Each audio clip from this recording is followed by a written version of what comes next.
დაუბრუნდებოდა მას საერთაშორისო ფედერაციის საორგანიზაციო კომიტეტის გადაწყვეტილება მოვარამ საჯერის მილათონად არაპროექტული გადაწყვეტილება ამდენი ზონაში ჩვენ შეგვიძლია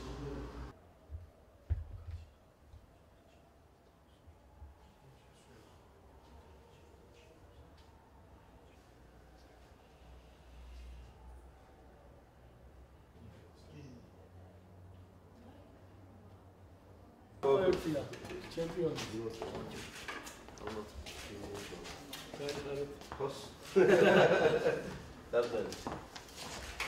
Andrew, Шаршан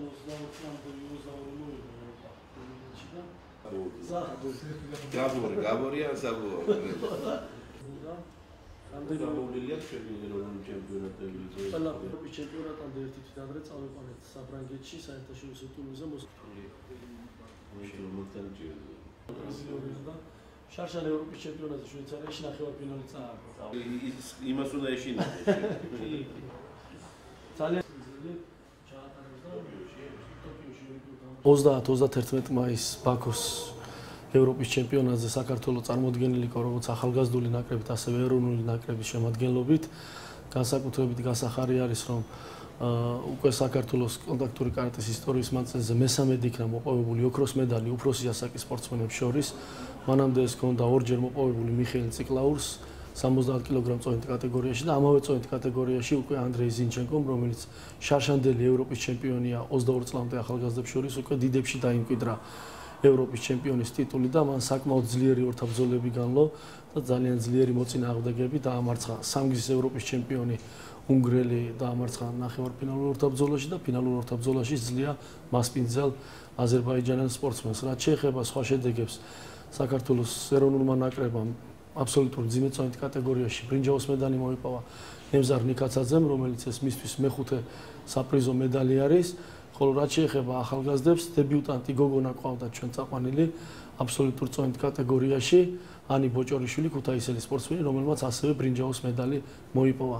არაოფიციალურ გუნდურ ჩათვლაში საქართველოს 24 ქვეყანას შორის მეოთხე ადგილი დაიკავა და ეს არის ძალიან გასახარებელი. ჩვენ წინ ძალიან ბევრი ღონისძიება გვაქვს დაგეგმილი და მაქსიმალურად შევუწყობთ ხელს ჩვენ სპორტსმენებს თავიანთი შედეგების და თავიანთი შესაძლებლობების რეალიზაციისათვის. უახლოეს პერიოდში დაგეგმილია თბილისის საერთაშორისო ტურნირი, ასევე ევროპის პირველობა ვილნიუსში U22-ში, ეგრეთ წოდებულ 22 წლამდე ახალგაზრდებს შორის, სადაც თბილისის საერთაშორისო ტურნირზე შევარჩევთ ამ სპორტსმენებსაც.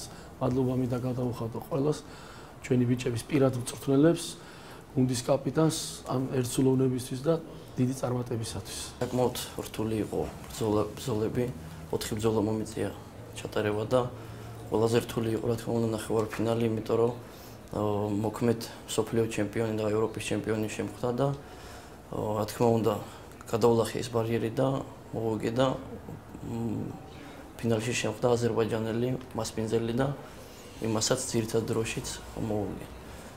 ეს მაგრად ძალიან მიხარია ეს წარმატება და ჩემი პატარა ოცნება იყო რომ ევროპის ჩემპიონი გამختارიყავი და კიდევაც ამისრულდა ეს ოცნება. ევროპის ჩემპიონი ვარ, მაგრამ უკვე თავიდან იწყება იქ ყველაფერი მომზადება და უფრო რთულია, მეტად რთულია ამ ევროპის ჩემპიონობს ღირსეულად რომ მეორე შეჯიბრზე გამოვიდე და არ შევარცხვინო ნაკრები და საქართველოს და რა თქმა უნდა, ეს ყველაფერი თავიდან იწყება ეს მომზადება და ვეცდები გაუმჯობესო და მსოფლიოზეც წარმატებას მივაღწიო. ეგ არის ჩემი მეორე მიზანი.